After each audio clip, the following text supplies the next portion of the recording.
The following Dungeons & Dragons actual play podcast is based on real events from the history of American crime. Some of this imagery might be upsetting.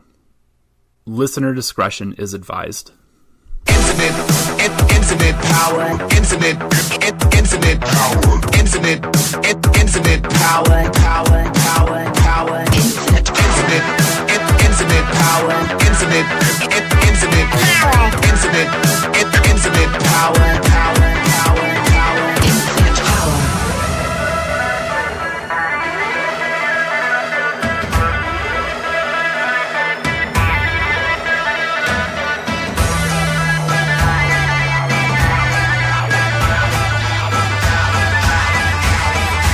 Infinite power.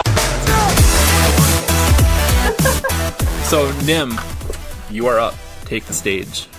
So I just see him walk in. Yeah, you see this guy walk in. Yeah, he sneaks in, almost like a cartoon character. I imagine, like walks in, but keeps his back to the wall and like shuffles to the left, to the side that Paul is on. Yeah. Oh, he's going towards Paul. Yeah. Oof. can't have him going towards the pot of gold over there. Like, and Nim's like, "Hello, brother. What brings you here this fine day?" Cake. It's a little hungry, little peckish. Looking for a good bite to eat, maybe a cup of coffee. Just seemed like the place. Huh. I mean, you must not be hungry if you're trying to sneak around the bakery. I like to keep a low profile. It's a goth-themed bakery. Right. You think you're gonna keep a low profile here? Yes. It's very dark. Except for those two lights. Yeah, I don't get the lights either, to be honest, but Light? it's not my bakery. My bakery doesn't have things like Kind this. of off-brand. Kind of off-brand. And I know. Nim pulls out this piece of paper, and you can see that he's been, like, writing down schematics and, like, a floor plan of this bakery. Like, he's taking notes of, like, oh, so that's where they have the cake case. You're going to rip off my bakery. I forgot Nim was trying to come up with a competing. Oh, yes. So, I tell him, if you wait a couple of days, Death by Cupcake will be open. In the underneath. Dude, the underneath. I am more of a cupcake guy. And you'll just hear Zafira from, like, in the back of the shop where she's working on whatever for those kids, like, "We have cupcakes, second case to the left." Ooh. You didn't even know he came in. I heard you talking, I imagine. Well, I was whispering, actually. Oh, well, you didn't specify. Hushed tones. It's hushed tones. Nim always speaks in hushed tones. Unless the con is on. Right now he doesn't know the con's on yet. Okay. So hearing or trying to predict what this new customer is going to want, Barnabas has gone behind the counter, and he, at Zafira's command, is pointing to the array of cupcakes that they have made. He yells back into the kitchen to one of the bakers back there, and it's like I imagine he's like really showy with like, oh, we have all of these really beautiful cupcakes that Zafira has designed herself, and these recipes are from her families. And then he turns around to like yell back into the kitchen. He's like, "Get some more fucking cupcakes up here now!"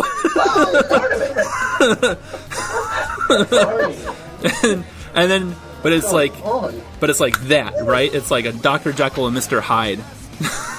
Like, whoo! He's like, it's hard to find good, like, and we have got all kinds of coffee. Yeah, that sounds right. But you got chocolate? You got chocolate cupcakes? No brains, nothing weird. Just dark chocolate. So he kind of looks through the cupcakes and he says, well, Where do you think walnuts lie on the weirdness spectrum? Are walnuts weird? Are we thinking walnuts are weird today, or no? What? He's again visually like,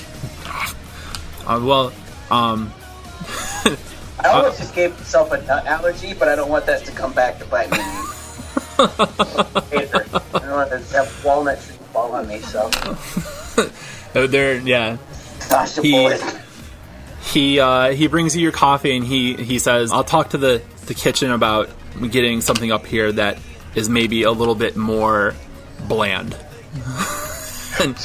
and he disappears back into the kitchen, and like you immediately hear like a crash. Like metal on the floor. Part of it's just passive aggressive. Oh yeah, he's super passive aggressive. Yep. As this is all going on, like as soon as he leaves, the kids start making fun of Barnabas behind his back. And like trying to do an impression of him. And the one boy does it, and then the other kids all laugh. And you hear one of them say, "You're so funny. You're so funny, Cole. That's gonna get you into the Ruby Rats for sure." Did someone say Ruby Rats? Yeah, that's what you heard. Oh, have I seen these young kids around? Make a history check. That's not going to go well, I know. 15. So you definitely know about St. Asmodeus, the high school. I don't know if Nim would have had any reason to have ever conned his way onto school grounds before, or not. Well, more along the lines, like, does he know they're, like, are they trying to get into the gang? Like, are they initiating them? Are they, like, rushing? Like, In my mind, this is like suburban white kids who think they're a lot tougher than they really are. Okay. Like, hey kids, I hang out with the Ruby Rats. The boys try to size you up and they're trying to act really tough. And they're like, oh yeah? Prove it. Prove what? Exactly. My son. When you say my son, he gets like a big, like, churchy vibe. Like, this is gonna be like an after school special. And he's like, you're not part of the Ruby Rats. You're just some dork. And he's like, yeah. At this moment, Neil will face step right behind him. Sleight of hand. Okay. Yes. Alright, that's a 17. I'm just gonna take of his wallet or something out of his, I don't know, whatever. And go back to where I was standing and then just present it to him in his face. Okay. So you face up behind him and you snatch his wallet, but it's on a chain. That makes sense. And then That checks out. but then in the process of like face stepping back to the front, it like spins the kid around. Like a top? Not, I mean, it would be funny if it was like a top, but no, just like a I don't know, he just spun around and they're like, hey man, what the fuck? And the other two boys like they're ready to fight, and the girls are like, no, not now, David. You're gonna get us kicked out. Bradley, yes. Yeah. There's definitely a Bradley. So are they all distracted right now? Yeah. Are they all focused? Many of them are. So let me see if they've got anything to. Let me see if do they look well healed? Do you mean the party, or do you mean who do you? No. The zombies who are currently distracted. Oh Brad yeah. and Anthony. Yep. Yeah, everybody is good. I mean, as good as a zombie can be. I'm gonna try to steal somebody else's wallet then. Well, Okay. but I want to check for chains. Now that I know that there's a chain. Nice. Yeah, those pickpocket type action. yeah. Both of the boys have similar wallet chains. The girls, what would they have? I think they would just have like small clutches. All right. Well then, small clutches, you say? Yes. Yeah. Let me see if I can step. I'm changing my mind here. Let me see if I can do a step between Okay. the two the fracas, but do that bump where I try and pickpocket, try and search the pockets of one of their Riverdale Letterman's jackets with my sleight of hand. Okay. Does that make sense? Yeah. Yep. So I'm like, hey guys, hey, whoa. But as I bump the, we'll call him Bradley. That is a 23. Oh wow. Yes. Sorry, 24. I don't know how much that matters. That's a big difference. Yeah. I know. Oh, it was DC 24. You hit it. I know. So yeah, you get Bradley inside of his coat. There's an envelope. And now you have that envelope. I'm gonna pocket that. Yeah. Pocket the envelope for now. Yeah, I would. I would too. Nope. Give this to Barnabas as a makeup present. Hey, I took this off that kid that was making fun of you. Do you really? No, I don't. Oh, okay. Sorry. I don't want to go back to the kitchen. There's brains back there. I don't want to go. I'll stay in the oncoming storm here in between, and just say, "Hey, everybody, take a breath." Brad, kind of like, in my mind, this is like an NBA fight, where it's like a hold me back fight, right? Right. And so, David and Cole have grabbed Brad by the arms and are pulling him back, and they're like, "It's not worth it, dude. It's not worth it, bro. It's not worth it." Like, do you understand? Like, we get thrown out of here. Do you know how many places serve brains around here? Come on. What? It's not worth it. I am a halfling too, so I might not be worth beating up. Oh yeah. Small. So you jumped up to like get into his pocket. Right. Like, very obvious. Like you came in like Guys, just kind of running around like one of those things that flailing two men. Yeah. Comes running in. And no one. I did roll. I rolled pretty well though. Yeah. Oh yeah. You had enough time to put like a footstool, Yep. climb on it, Kicked off one of the chairs. put the footstool back in the back room, and come out Part of my. with a 24. That's part of my Lightfoot. That's part of the Lightfoot racial trait, right? Step stool proficiency. The kids back off. Both Barnabas and Zafira come back out with their concoctions. Barnabas has a cupcake that seems to be ordinary. Just brown. Yep. Unfrosted. That's the way I like it. It's a plain little thing. And then Zafira has come out with, well, what do you think it looks like, Ree? What has she made? I'd say she probably would have gone ahead and not sure exactly how much these kids are going to eat, would have just made up like just a cake, like a sheet cake.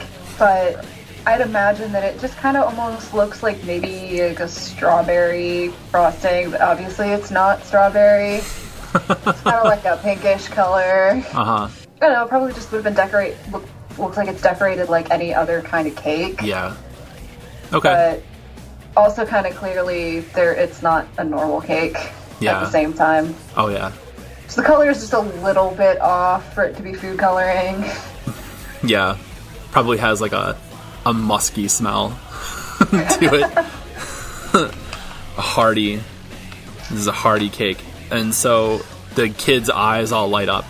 And so like any kind of aggression that they had towards Nim for this claim that he's in the Ruby Rats is gone. Like they just want to eat this cake now. They want this brain cake. Give me some of that brain cake.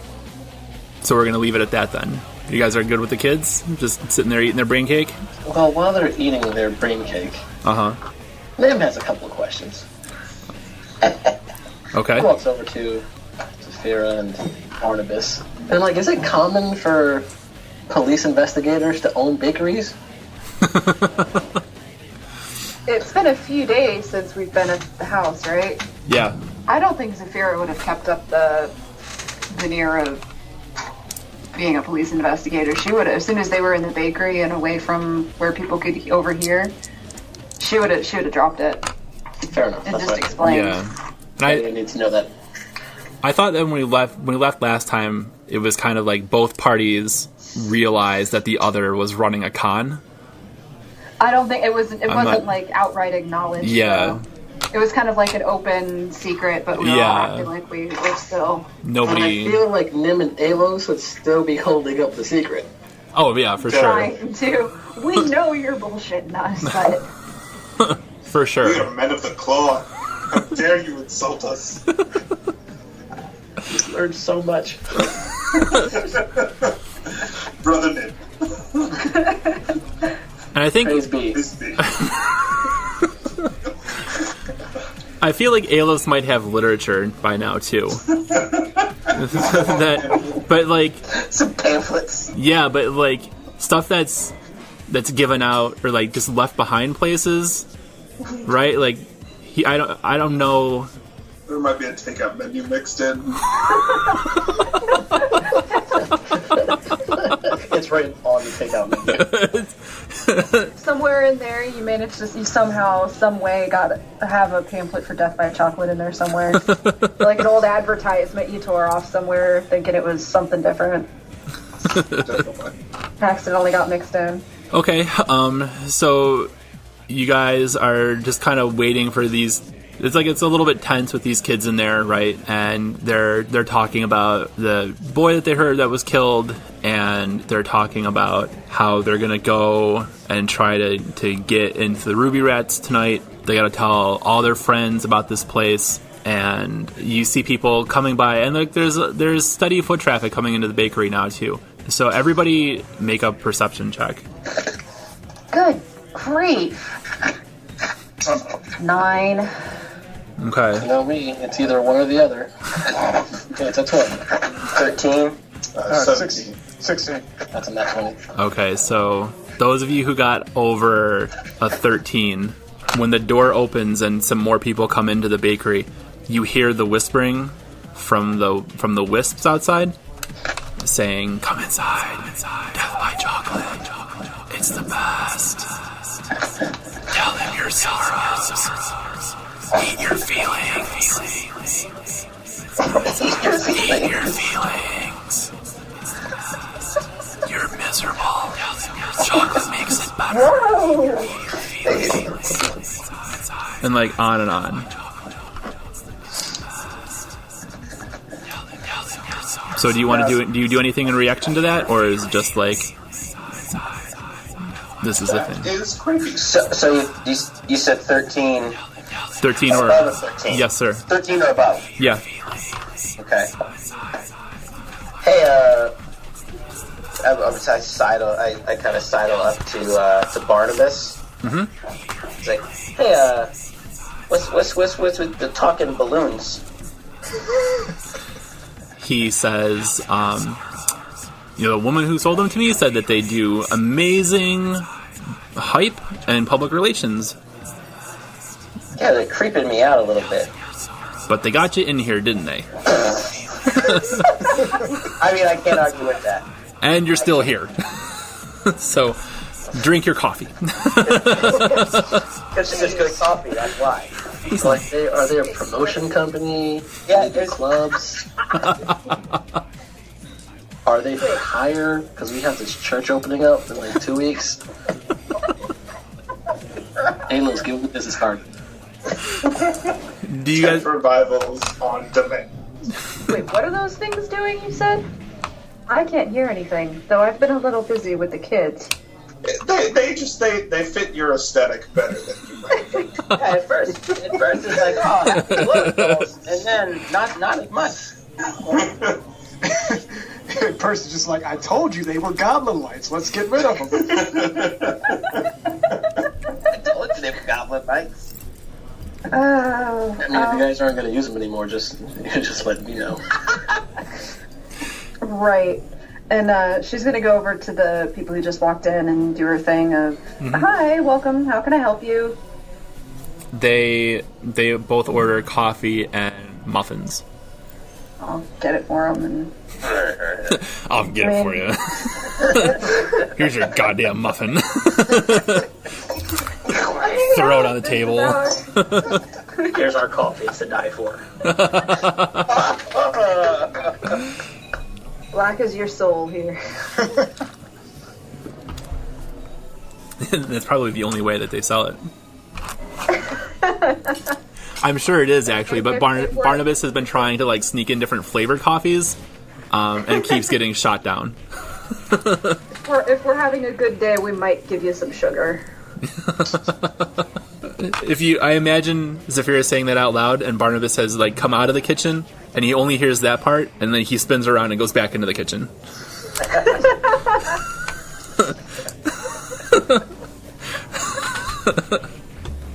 So as Done for generations. Oh, my father did it. That's how I do it. So you're doing good business. The kids finish their brain cake. They've made a mess, and they ask for their tab, and they ask for separate checks. Okay. Oh, separate checks. They're not gonna tip at all. Oh yeah. Just backfire like Chicago where they don't split checks. Nim moves over to the door and pulls out a collection plate. I'll work the crowd as well. Work the crowd. Okay, so the kids have just enough to cover however much the brain cake is, and you don't know how much to charge for this anyway. It was a learning experience for you. So, but they pay their separate checks and they leave, and so there is good foot traffic coming and going. And so we'll say a Dorvish couple comes in, middle-aged, again, not like adventurers or anything like that, just regular people who've been drawn in by the lights. And the door opens as the kids file out, really excited to rush the Ruby Rats tonight. And you hear the Wisps again saying, "Come in. This place is amazing. It's hot. Eat your feelings. Guys, Eat your feelings." And this couple comes in and are met immediately by Nim and Alos. So what do you guys say to them? Praise be, have you heard the news? Praise be, my fellow brothers. Have you heard the news? Where do you want your soul to spend its eternal days? The man looks at you two, and he looks around, and he holding out a collection plate. Oh, so he points like to the back corner, and he's like, "We'll sit over there if that's okay."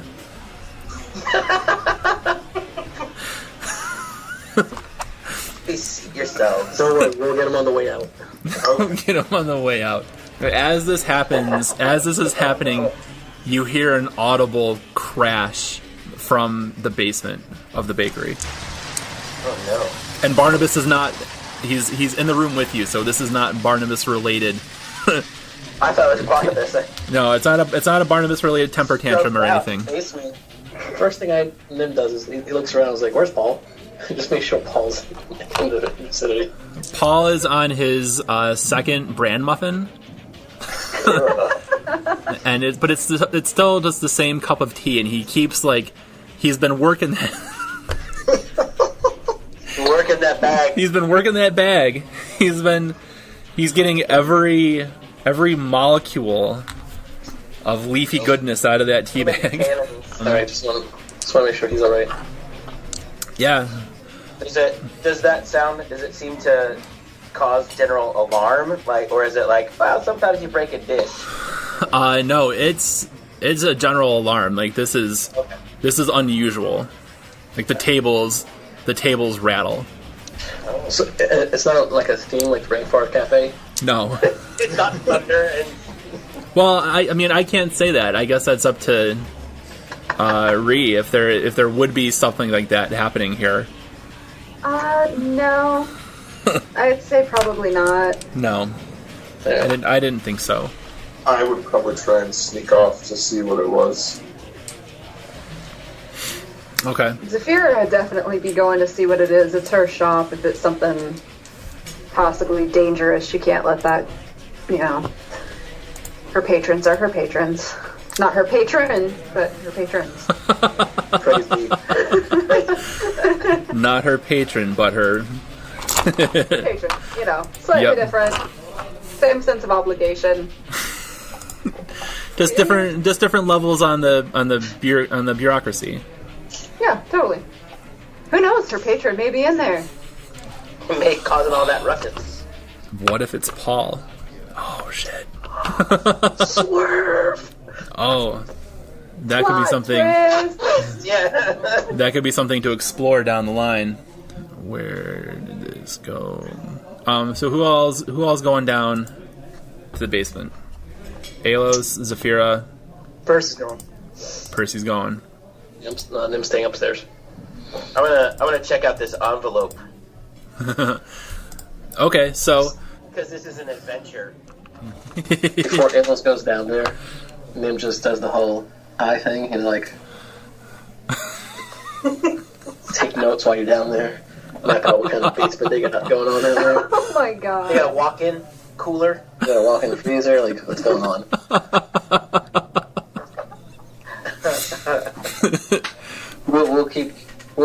We'll make sure everything's fine up here. You guys go check that out. I feel like we need to run a poll. Should you go to death by chocolate or death by cupcake? Death by Cupcake opens up right across the street. Thanks to my angel got like investors. a CVS and Walgreens thing going on. Yep. Yeah. It's actually more like a Lowe's Home Depot thing. Yeah, that'd be better. So the envelope that you have inside of it, there is. Hi again, everybody. This is Dr. Andy Wilczak. I wanted to say thanks again for taking time to listen to the show. We really appreciate it. The reason why I wanted to make Strength Check into an actual play D&D podcast, when there are so many other actual play shows out there that are probably way better than anything that I could do, is I want to draw your attention to a project that I'm a part of here in northeastern Pennsylvania. We're calling it Play for Progress, and the idea is to use D&D and eventually, hopefully, probably other tabletop games to help middle school and high school kids who are struggling with mental health problems or addiction issues or who feel alienated or isolated in some way. This part of Pennsylvania has been hit really, really hard by the opioid crisis. This part of Pennsylvania has a very high alcoholism rate.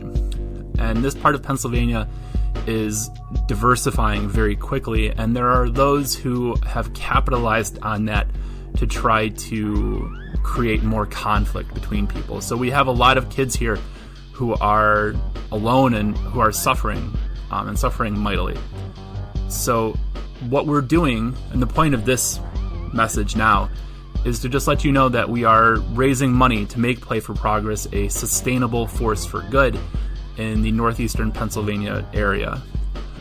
If you have even $5 to spare for us, you can go to GoFundMe.com/playforprogress with hyphens between the words, so play-for-progress. And anything that you can give us will go a long way towards making us sustainable. Thank you.